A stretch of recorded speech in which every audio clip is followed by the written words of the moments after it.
or whatnot. All right. I got a nice bright sunny day, right? Look, normally I don't say anything to open up. Let me just say a couple things real quick, because I probably have a pretty good idea at some of the questions. First thing I would say is it's never good, and we know this is a defense, to give up 36 points. It's hard to win games in this league when you give up, and our focus is always on points allowed. To us, that's the most important thing. Number one factor in that we felt like was the tackling. I think that's kind of obvious. We got to play better in the fourth quarter.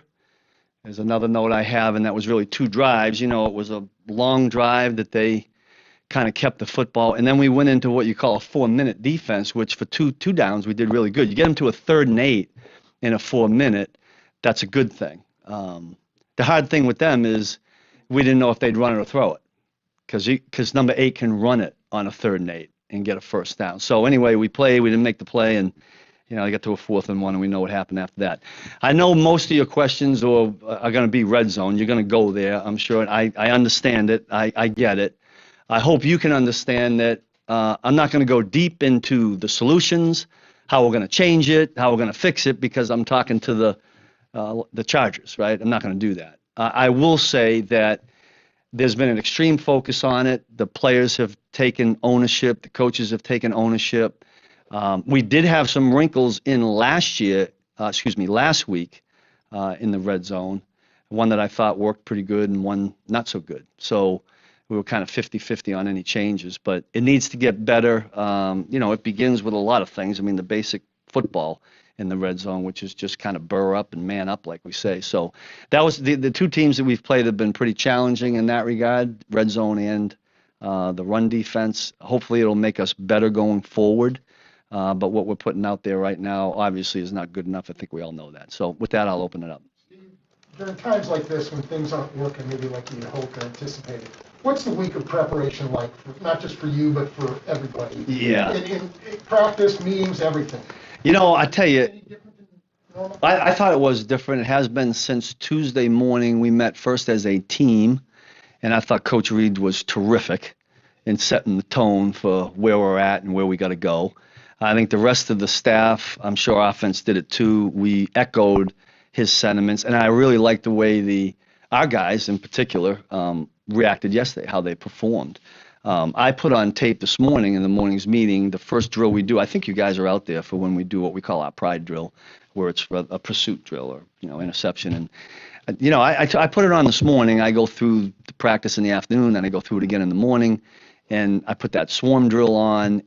I was inspired by that one first play that our first group did in that drill. I mean, they were flying. It set the tone for what they wanted to do in practice. There was a purpose in the practice, as Coach talked about, Coach Reed. So in answer to your question, I think it has been different. I think it needs to be different. I think everybody understands that. What did Andy have to say? Or is that I'm not going to share. Yeah, I'm not going to share his words, but he was dead on. I think the message was great, and I think it was received great. That's the most important thing. What are you seeing on film, especially from the last 2 weeks, that the other team's offensive line is just beating your guys at the line of scrimmage? Look at some downs. That's what happens. Some downs, there's a couple of mental errors and mistakes there. Some downs they're better than we are. There were some downs we were better than they were. When it was all said and done, they did it better. I don't know what everybody's got to do their job better. I'm not sure. We can go out. I mean, we're not going to go out and put full pads on in scrimmage.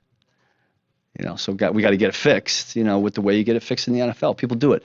Our guys have been down this road before. We were here in 2019. And then somewhere along the way, I know we went 16 points, 3 points, 3 points. I don't know what the other stats were, but I know what the points were. So that's what we want to do. Steve, along those lines, you've got a little bit of a track record of, defense improving as the season goes. And I just wonder how that, you've got urgency now, but also you've got that track record. How does that play in? Yeah, I'd like to think the track record means something. I mean, appreciate you saying. Someday when I'm retired, it'll probably mean something. It doesn't now because all these situations are different, and I've been down this road before, and it didn't get turned around, so I know what that feels like. So there's experience there both ways, good and bad. I do think we have the right group of men to head in that direction. Is there anything that you see that would be common denominators in the, difference versus the times it turned around versus the times it didn't? No, if I was going to put, sometimes I remember in one of those years that we felt afterwards, in hindsight, that guys just started to let loose and go play and not worry about making mistakes. I think that happens on either side of the ball when things aren't going good. The little seeds of doubt get in there, Would you say it's better that what has taken place the last 2 weeks happened now versus later on in the season? Because like you said, you get a chance to address it because you're going to be facing Derrick Henry later, perhaps a Najee Harris with a better Pittsburgh-type line. When you know you're going to face a team that's going to run like these. I'm not even that far down in the schedule, to be honest with you, but, let's get them all out of the way. I don't ever want to have them, but I don't know. I don't like them whenever. When things aren't going well, you got 100,000 people that think they know what to do, right? I mean, that's kind of the nature of being a fan and all that. One of the questions people ask a bunch is, Daniel Sorensen gets a lot of playing time. Why Juan Thornhill wasn't as many snaps? Coach said the other day, it comes down to you. What's that input like on snap count stuff with position coaches and you to kind of work all that stuff out? Yeah, there's dialogue on that all the time. Look, Juan's done a good job. He's had spurts of good football. But when you talk about what you're asking about is a position change. A position change has got to be merited when somebody's not playing well, and we need improvement there. I mean, if you ask Dan, I'm sure he'd tell you he wants to play better. If you asked any of the 11 guys that play the positions on defense, I'm sure they're going to tell you they want to play better. Juan's done some good things for us. He just needs to earn his way back. Juan and I had a conversation on Tuesday. The game, obviously, the first game, Tyron didn't play, so Juan was out there a lot. In this game, Tyron's coming back, and Dan's in there. So what did happen is we, in the packages that Juan is in there for, we weren't in them very much. I mean, Baltimore kept us in our base package, and there's just 2 safeties out there. So we'll see where it goes. We're going to need, before it's all said and done, we're going to need everybody. Juan, Dan, everybody. I mean, a number of things. I know you just can't switch it on and off like a light switch, but is there like a list of importance of, what you want to fix? Is it red zone first? Is it, tackling? Is it, how do you fix everything at once? We got to fix it all. I'm not going to prioritize. We got to fix it all. Frank played Sunday night. Obviously, he didn't play any preseason. How do you think he looked in the upcoming? Yeah, I thought Frank did a pretty solid job. I grabbed him yesterday on the field because I thought there's 3 I can think of where he's not going to get credit for anything, but I thought he pushed the offensive tackle, and I felt like the quarterback felt it. I mean, that's a good thing. And he hadn't, Frank hasn't had a lot of playing, I didn't have any preseason games, and he was out for a lot of time. That takes a little while to get going. So, but that was a step in the right direction, I thought. Coach, has there been any considerations of moving Chris Jones maybe back to the Not really. I don't think we're going to panic in that regard right now. I mean, the 4 inside guys have been rotating in there, and we need to keep them in there. And, Chris still has to settle in a new position he's in, Steve, how do you also just personally handle the difference in anxiety levels through the season? I mean, it seems like there's something ratcheted up in how you're saying things today. I mean, you can feel that? No, look, I've been in this thing long enough. I mean, I think Coach Reed does it the best, just like that. And that's how you have to be. Now, because I'm in the position I'm in, I got to gear up some guys. We got to get going. Guys got to perform and practice and all that, so that might come out a little bit. But you got to stay here as best you can. If you're doing this, my God, my head be grayer, But it's one of those. It's part of the playing in the league. When you go from game 1 to game 2, you're hoping for the jump. That didn't happen, so we got to find a way to seal that leak in the dam now. And I hope that happens. That's what we're hoping for. But here's what happens now. I mean, we should turn our attention to the team we're playing. A whole different attack we're facing now. And then the quarterback's not the same, But this guy's a whole nother challenge with the weapons that he has. So we can't get stuck on what do you fix defending Lamar Jackson and that downhill run. And you can't do that. You got to move on to another opponent. So that's what we do. Steve, how different has it been conceptually from Cleveland to Baltimore to LA, and are there any commonalities that you guys can do from a scheme standpoint that will translate over, or is it just? Well, we don't. Yeah, I mean, there's some basic things we do against every team. I mean, quite frankly, Cleveland and Baltimore had some similarities. If you were to pick your schedule and want to play a team back to back, that might have made sense because both teams run some downhill. Now it's different running attack because number 8 changes the whole thing. This will be a shift. This will be a shift from the last 2 opponents, no question. And you got a week to get it done. It's scout teams, so that's the challenge defensively, is to shift gears. I mean, I remember in college way back when you had the run and shoot, you had Delaware wing T. I was coaching out east, right? You had, normal triple I, whatever they used to call that. And that was like your head was spinning every week. But it seems like it's going like that in this league too, because you got some teams that operate like we've seen the last 2 weeks, and then we're going to face some teams that just throw the ball every down. But that's the challenge. That's when you're in this business and you coach on defense, that's what you face. I want to follow up real quick on Sorensen. I don't know how you guys do your missed tackles or whatever, but I think he's been credited with 9 missed tackles by somebody saying. Yeah. I mean, that's not positioning, whatever. Is that a different thing as far as playing well goes? To me, what I think that is with Dan is just a little bit coming under control. The one thing we love about Dan is he's not going to miss a tackle being soft. That's not a bad thing, And I think once he gets himself, I believe I'd have to go back, but I'm almost certain the same thing happened to Dan last year. No preseason games. We came out for the first 2 games. I remember the missed tackles were there last year too, and Dan became, really one of our consistent, most aggressive tacklers. So we're not ready to panic on that right now, and I know he's not either. Hopefully 2 quick, Herbie and Matt can finish up. Coach, Jaron Reed said yesterday that, as a collective unit, we're pissed, after looking at the last 2 weeks. And you mentioned it earlier, the purpose they had coming into this practice. How encouraging is it for you when you hear your players are upset after reviewing the last 2 weeks that you're able to fix that hole in the dam that you? Yeah, it makes my job should make my job a little bit easier because you got guys that see the same thing I do and that are willing to fix it. And Jay Reed, I love. I mean, he's got that that doesn't surprise me that he said that because he's got that kind of inner fire in him, and we all need to have that. Play a little bit better. Very similar question, actually. The Tyron postgame mentioned that he can't wait to get back out there to show what kind of defense you guys can be and that you guys respond best when facing adversity. How important is that mindset, not hanging your head, but excited to get back out there? Yeah, you can't stick your head in the sand in this business. I mean, you're done, right? And I don't think you make it, players and coaches, I don't think you make it here at this level if that's what you're made of. I'd like to think that. I believe those are the kind of people we have in the room when I stand up there every day, coaches and players.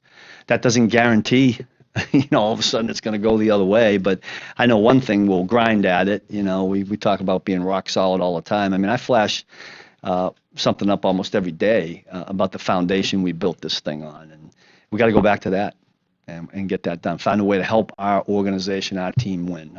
We feel like we failed. And I know the guys have a lot of pride in that. Hopefully we can bounce back and be one of the reasons we win. Okay? Thanks, All right, good. Thank you.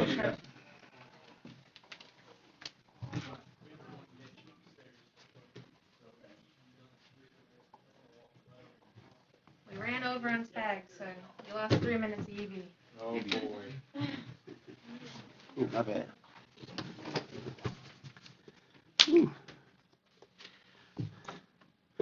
All right. Good afternoon. Hope everybody's families is doing great. We had a tough loss this past weekend.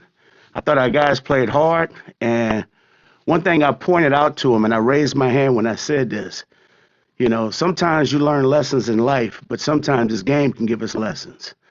The thing that we have to realize as a unit is not to take the little things for granted. And so that was the biggest lesson out of all of it. We've taken that lesson and now we've applied it to each and every day. Just like we always discuss, we live in the moment. The only thing that matters is what we do today, and we're going to continue with that motto and make sure that we understand how the little things, equates to value.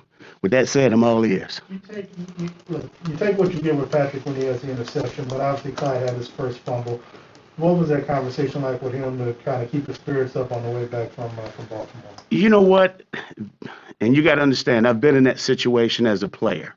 So as a former player, I know I didn't want anybody speaking to me, okay? And I know Clyde didn't want to talk to anyone because obviously emotions are running high. But when the dust settles, the only thing that you want to do is put your arm around them, okay? Nobody goes out there to intentionally fumble the ball. Nobody goes out there to intentionally throw an interception. But those are things that we can't take for granted in those defining moments. We got to do a better job of taking care of the football. And when it's all said and done with, Clyde will learn from this. You know, Clyde's a tremendous football player.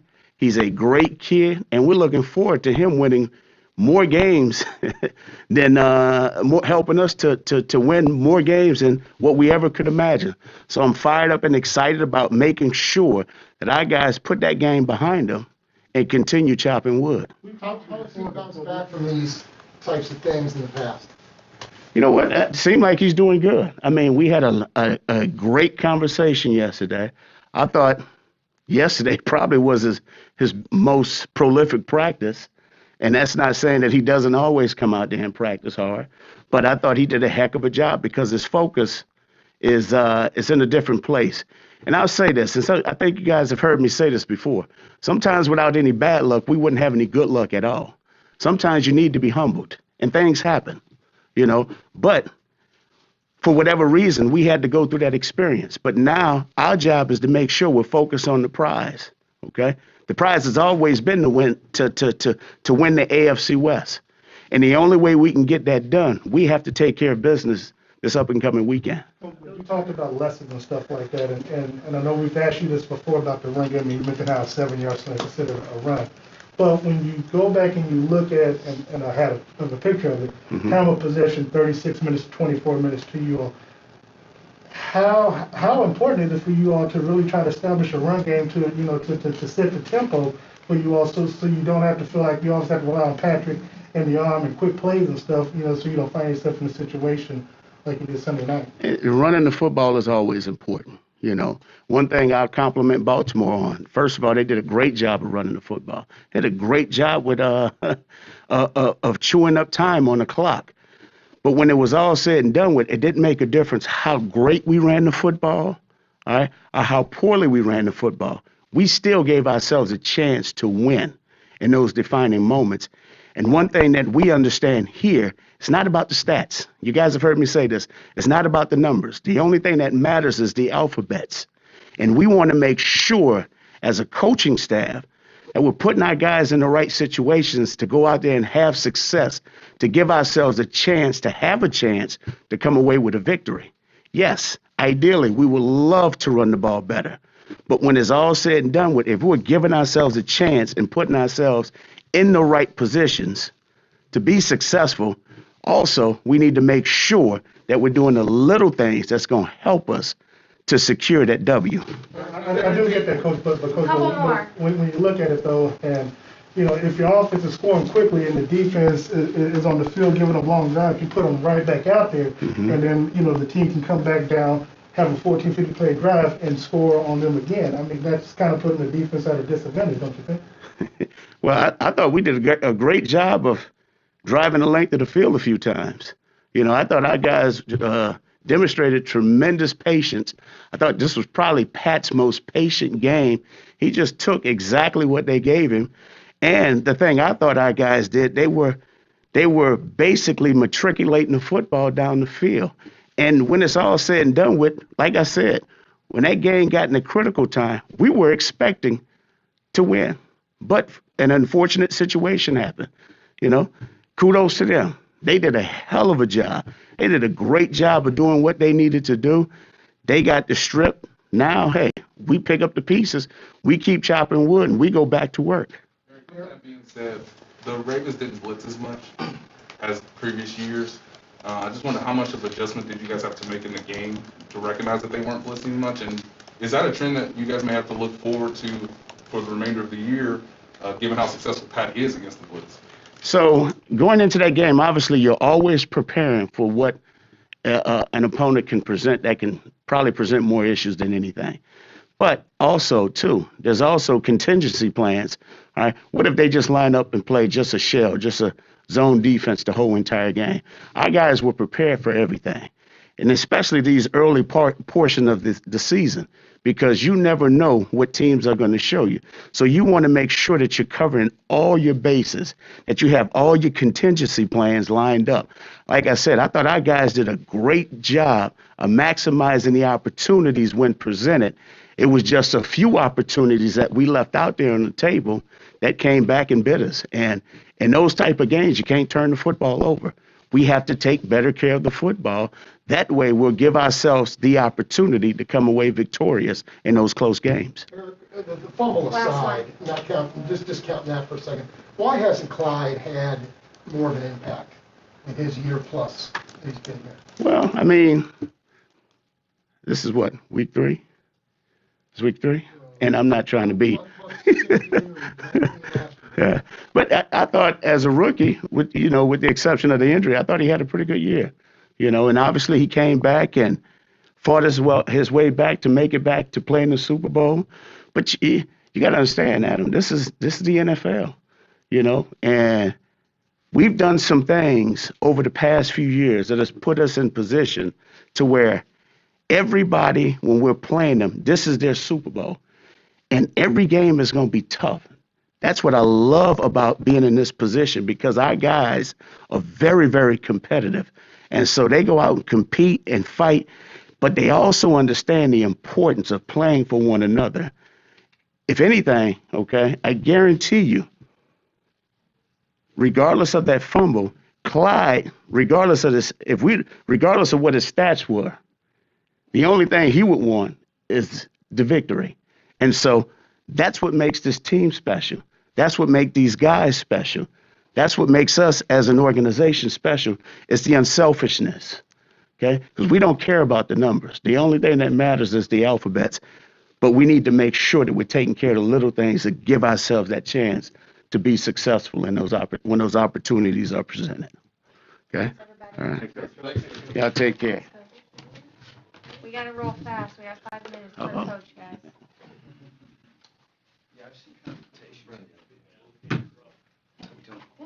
Good, good. How's everybody doing today? Is there, with Chris playing defensive end in the first 2 games, just how different are the opponents, and what are the lessons that you think he can learn to continue to improve at that spot this season? Well, I think he's done a great job with what we've asked him to do. I would say those, the first 2 games have presented some different challenges to us, no question. As this game is going to this week, he's done a great job in terms of working hard, trying to do exactly what we've asked him to do. There are some things that are still a little bit foreign to him, or I should say he doesn't have as much time on the job with them, that he's working through. And he's done a great job of detailing that to the best of his ability. I'm kind of pleased with the direction that's going. We both, I would say we all know that is still a work in progress, and as it is for everybody, we're grinding each and every day to try to improve and get better, and that's kind of where we're at with it.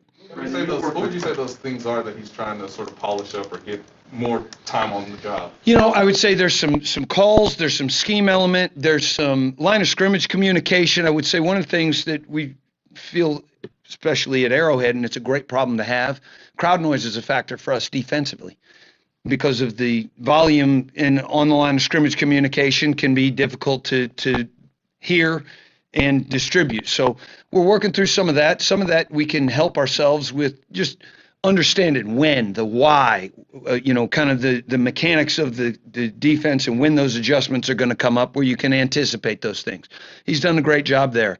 There's some of the things, in the run game that are a little different out there, technique-wise and responsibilities in terms of kick-out blocks coming back and things of that nature, and where your eyes need to be. That it's just the things happen differently out there than they do inside. So there's some time on the job element there. He's done a great job with most of it, and we're going to continue to work to get better at it. Brendan, you've worked with Steve in a variety of situations now and over a number of years. I wonder what it is you see in that history or in his leadership that is a reason that tells you this will get worked out and you guys will continue to improve. Well, listen, I think we've got a lot of trust with everyone in our group, whether that's the coaching staff. We got a lot of trust in the players that we've got. I would say our focus is on getting better. Our focus is on going out there today and having a great practice. I'm really pleased with what we did on Tuesday, coming in, watching the tape, getting the corrections. I thought we had a great meeting there, both as a group and with the defensive line. I thought we had a great practice yesterday. We're going to go out there and stack another one today, and hopefully the results will be what we want them to be on Sunday. And What you with Steve's attributes, though, in this, too? I mean, is there something in particular you think he brings to this? You know, I think he's got great leadership ability. I think he's got a uniting theme, and I think he does a great job of both creating accountability and admitting where we all need to improve. Coaches, players, in the calls and some of the scheme and some of the way that we operate in practice. And I think we've all embraced that, and I think we've got the right people in our group to embrace that. Coach, one of the things that we've seen, you know, there's ratings out there. You guys probably have your own internal ratings, but like Frank Clark on Pro Football Focus is like the 101st defensive end out of 101. Okay, what are your thoughts just about how well he's played? And do you guys even what is your own data that you guys use internally to see to grade? Well, I mean, our data is letters, not numbers. It's wins and losses. Okay, plain and simple. That's the world that we live in. I would say this, you know, I've never gotten caught up in ratings or rankings, whether it be statistical ones, whether it be someone else's grades. My whole focus is on each and every day trying to improve and get better. And that's as a group, that's as an individual, that's me as a coach. And, you know, we got a new set of challenges here this week with the Chargers, and some pretty significant ones. So what's your assessment of how Frank's played, though, early? You know what? I think he's done a solid job, you know. We're looking at one game worth of data right now, you know. I thought, you know, after dealing with the injury issues that he had through the preseason, he's worked himself into a place. I was a little concerned about where his conditioning level was going to be. I thought he gave us a good volume of snaps. I thought they were at a quality level in terms of physical. I thought the performance was pretty good for the first time out there with live bullets, you know, since the Super Bowl. So, again, he's going to work to continue to improve just like we all are. Thanks, guys.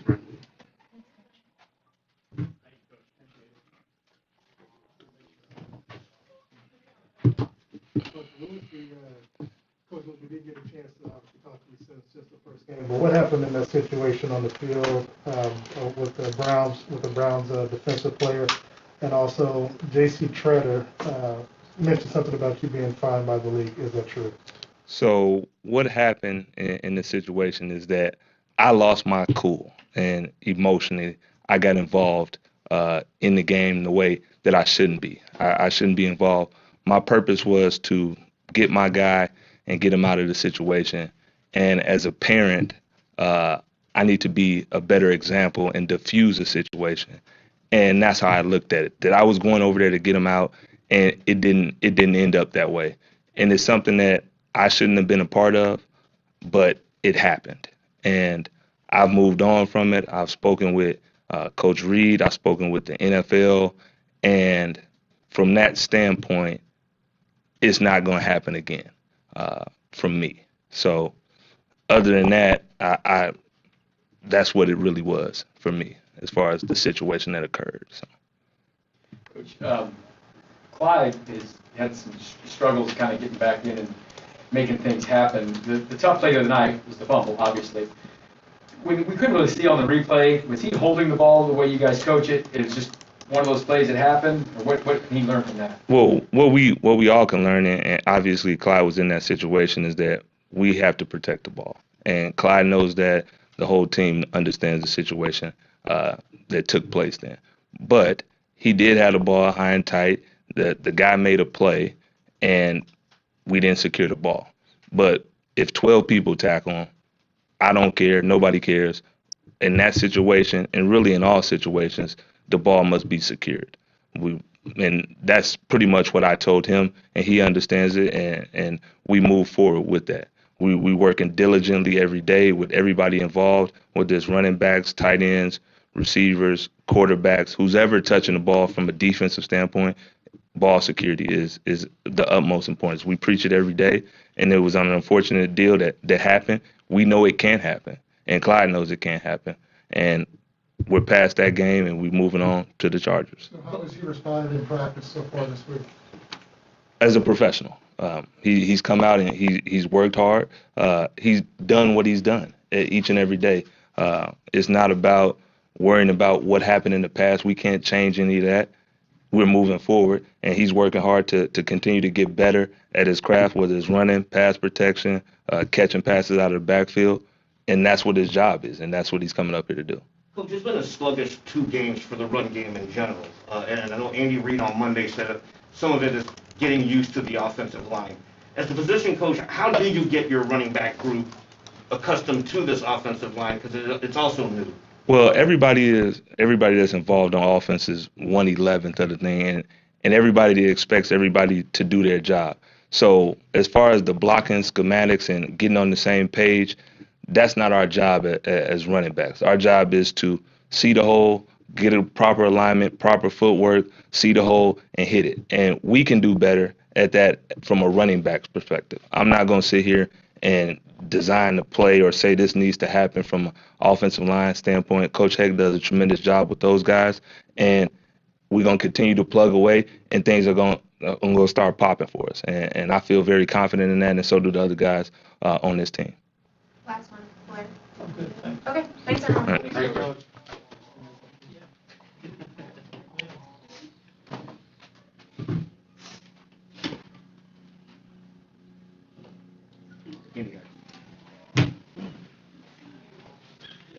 Hello. Good. How's everybody? Coach Heck, a couple of games in, got a whole new offensive line. Just how have things gone in general for you guys? Yeah. First, I'd say I love this group from top to bottom. I mean, it's a great group to work with. They're guys that love football, smart guys. They come to work every day, take coaching. So I've been really pleased with that. And in terms of what we're getting done, I've been very pleased with the progress. We've got some good young players in there. It's a work in progress, but I like what I'm seeing out of that group. Coach, it's been kind of a slow start for the run game through 2 games, obviously with a new offensive line. How long do you think that process takes for the backs and the offensive line to get that cohesion and they're comfortable knowing where a hole is supposed to be, and just so you're able to build some momentum? Right. There's a lot that goes into a run game and the success in the run game for sure. I'd say, before I address your question specifically, it starts with a mindset, a certain toughness that you bring. That's where it all starts in the run game. And then on top of that, knowing the scheme, what it is we're doing, what it is they're doing, how we're attacking it, and then the technique. And so there's a lot going on in the run game, and you get the mindset right, and that's something you're never satisfied with. Okay, we can always do more there. Finish, nasty, gritty.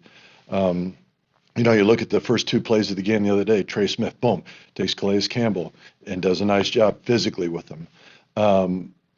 So we're building that, and I'm liking what I'm seeing there. That's definitely a work in progress. But where run game can break down simply, and this is why football is the greatest sport there ever was made, is because it takes all 11 guys. We're going to ask everybody to be involved with it. And if you're off just a tick in one of those 2 things, usually, either the scheme, hey, we're supposed to, double this guy and create a seam right here. If you're off a tick there, the play can fail. If you're off a tick with an angle or a technique, the play can fail. And so that's, when we're struggling at times in the run game, that's usually what I'm seeing. I'm seeing us off a guy, whether it was, you didn't recognize this front and what we were trying to attack there, made a poor decision, or, hey, we got whipped because we didn't use the right angle or technique. And it's a game of inches. It really is in that regard. So that is something that takes time. And it's not so much a communication thing. The guys are working their tails off at it. We'll continue to do that. But I love our backs. I love our line, and that's something that'll come together for us. We could ask you about all offensive linemen because we're all seeing them for the first time here. But how about just an evaluation of Orlando Brown? Yeah, I was really pleased with Orlando's work the other night, going against his former team. Of course, it's an emotional night for an emotional guy in an emotional game. And I thought he responded well. And the thing I was most pleased with is, our guys are all working on individual things. Hey, I want to, get my feet just so. I want to stay more square. I want to use my outside hand, that sort of thing. And there was great evidence of Orlando working on some of the things that we're talking about here. He loves football, and he wants to get better. I mean, that's the trademark of a lot of great players. And so I'm pleased with how he's working. You mentioned, picking up the scheme takes time, but you're in a unique situation where it's not like just one or two guys that you're teaching what you do in your scheme-wise. You've got 5 guys. Mm-hmm. I mean, how challenging is that? I mean, as far as, trying to break in an entire new group and get them to pick up things the way that you do them here? Yeah. First, I'd say the guys, our scheme, can look complicated at times with the shifts and motions and all the wonderful things that Coach does. We do as a staff with our skilled guys, and those guys handle that stuff beautifully. But really, it's some pretty simple things, especially in terms of what you're doing in the run game. The guys know the scheme. The thing is, there's 1,000 little details. If they're in this front, or if they're in that coverage, or in terms of an angle. And so that is something that can be years in the making to get all 1,000 of those details in your hip pocket and you're ready to roll. You take a guy, an experienced guy who's exceptionally smart, like Mitch Schwartz. Boom, that was something that helped him to become a great player. You might be a young guy who's got all the talent in the world. You got to collect these things. And then you're right. When you're talking about a bunch of new guys, an entirely new group, that thing kind of just compounds itself. So again, it just takes being off just 1 inch there. Okay, that's all. Thanks, Coach. Thank you, Coach. Thank you.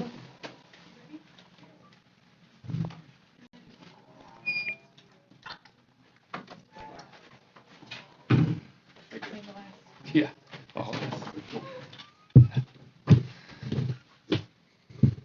Nothing for Joe? When you guys see so many teams maybe playing further back and not blitzing as much and shell coverage, how do you think you guys have attacked that so far? And what adjustments have you guys had to make if you're going to be presented that look more often this season? Yeah, the challenge is just having things in the game plan that are good versus really any look you can get from the defenses. As we've seen, teams can show things one week and come out and play us totally different. So just having the ability to get to things that could work that night, and then specifically get the ball to our playmakers with what we're seeing.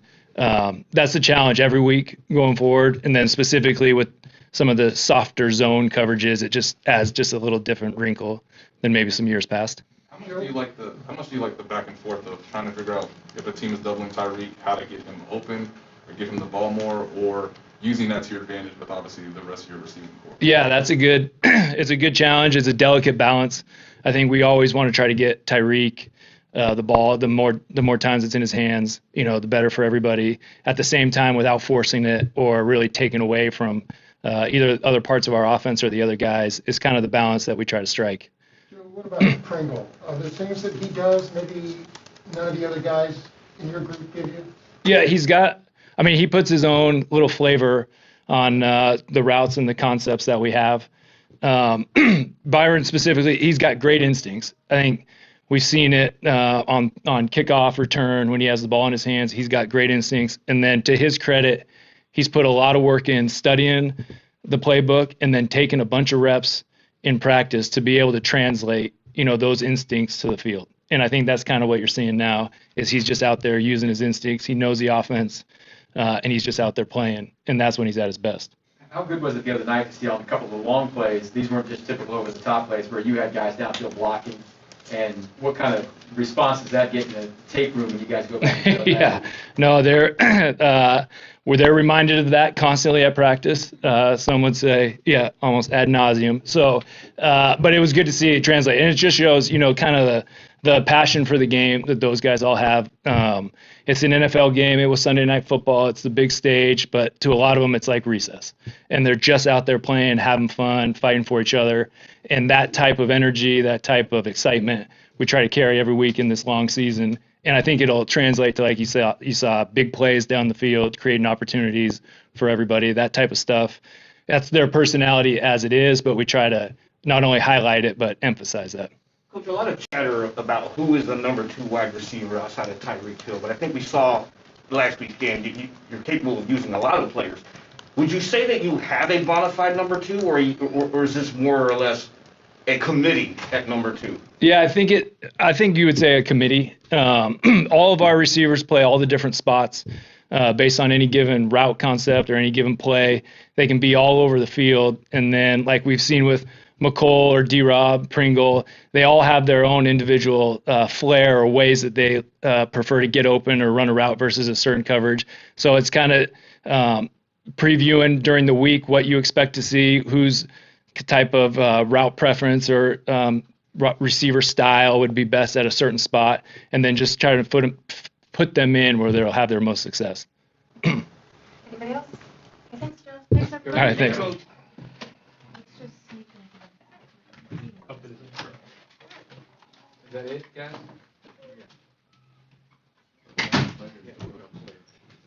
Anytime. We're trying to bring you hitch.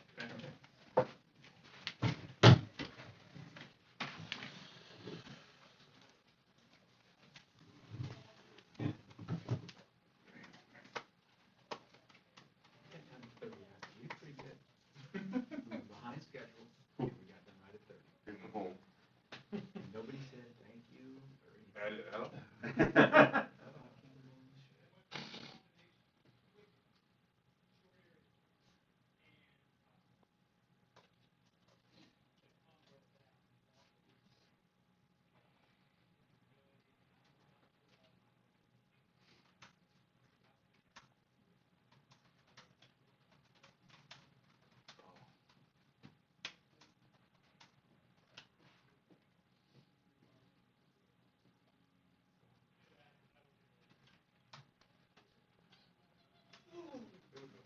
All right, everybody ready to become medical experts? Yeah. How about the liposuction? I'm not a doctor, but I am on Twitter.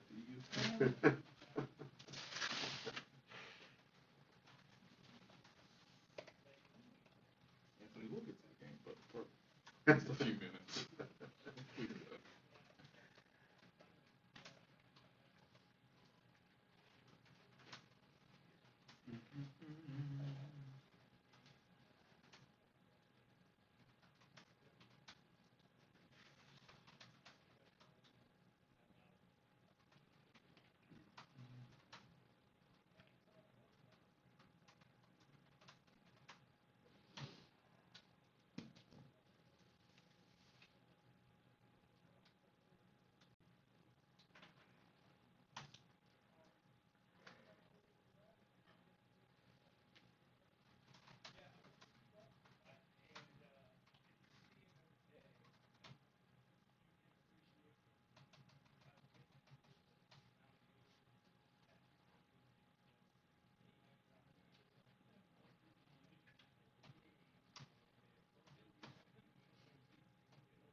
Here we go.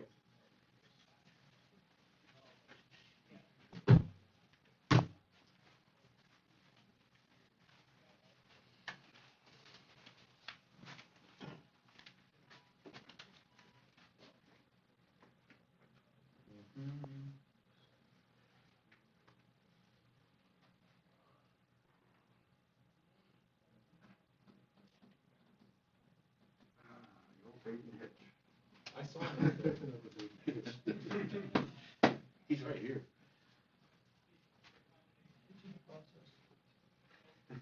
Heard you tell that you're on the deadline.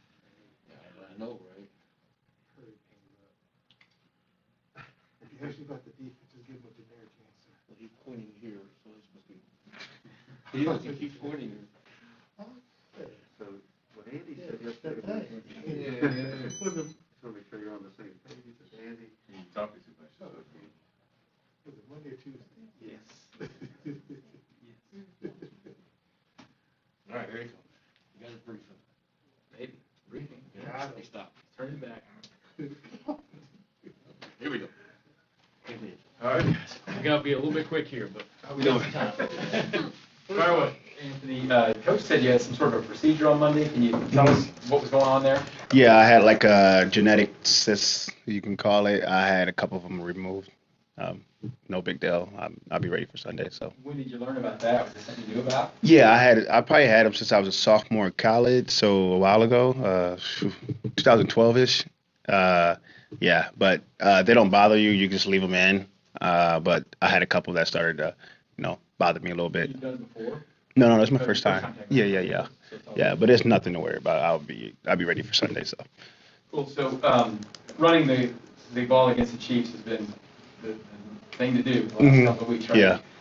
There's been some tough running teams for sure, but when things like this happen, do you expect other teams to maybe try to run a little bit more at this point because you guys haven't done as good a job as you'd like stopping it? Yeah, and I just think that's just every year. I mean, in order to keep our offense off the field and pat, you want to run the ball. You want to kill the time and milk it and make it a long quarter. You know what I mean? And our quarters. And that's what teams are deciding to do. And I mean, the only thing we can do right now is try to get better at it. Obviously, we haven't been playing our best in the run defense, but we haven't in the past years, and we flipped it around. So it's just going to be another challenge for us. We get out there early, do walkthroughs before practice, and just try to get it right. We got a bunch of right guys. We're working at it. All you can do is work at it. We won't know if it worked or not until Sunday. So we just keep working at it and keep improving. It's Tyron and Jay Reed both talked about communication. I know you talked about communication before. What problems are you seeing, that's out there communication-wise?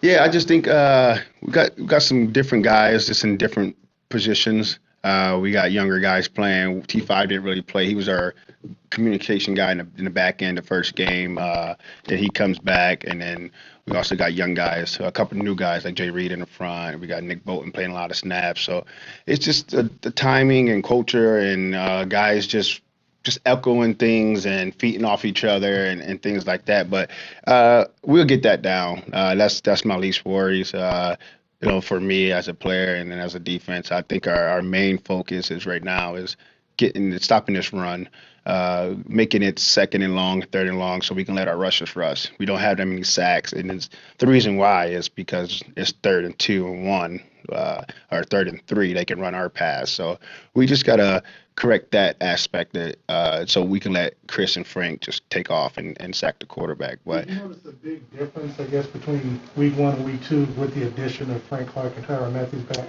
Yeah, those are 2 Pro Bowl All-Pro players. Obviously, it's going to be a difference when you got 2 guys like that out there playing. And we just got to keep improving. There's a lot of people that want to write stuff and talk about the season already, and it's only week 2. So we just chasing improvement, just trying to get better in every aspect, individually and as a group. Anthony, what can you take from the experience of 2019, having a similar start, and how can you sort of emulate that or carry that message to some of those new guys who are obviously doing it for the first time alongside you? Yeah, Spags talks about it all the time. It's all about trust. We trust the coaching staff. We trust each other that we're going to get it done. No one's in panic mode. It's week 2 of a very long season. So we just trusting and continue working. I mean, we can't just throw the season away after 2 weeks. It's a lot of games to be played and a lot of plays to be made. So all we're going to do is just keep working. Spags came in here, and I think it'd be fair to say it seemed like he had a little bit more fire than usual. Is that what this week's like on the practice field? I mean, do you feel a little bit more fired, a little bit more sense of urgency? I'm going to be honest with you. I'm pretty even killed every week. There's only one way to play the game. There's only one way to practice. Different weeks don't get me more fired up than the other week. I'm going to be honest with you. I show up every day and practice like it's my last week of practice and my last game. So, you guys know me. I'm never too high, never too low. I'm the same guy. So, he might be a little more fired up. As a defensive coordinator, I'm sure he is to, get this run game under control and then letting our rushers rush on 3rd down. So, yeah, I'm guessing he probably is. But, as a player, I'm just focused on just trying to get better. You spoke about the 2019 season. I'm kind of curious about the year before that, your first year here. That was a constant uphill battle on defense. Any sign that this could be similar to that? Every year you got different challenges, different teams, different players, different schemes. There's different challenges. The only thing we can focus on is this year, and that's just getting better. That's our mindset, is to get better, chase improvement, and just trust everybody that's, they're going to do their job. Okay, thanks, guys. All right, see you guys.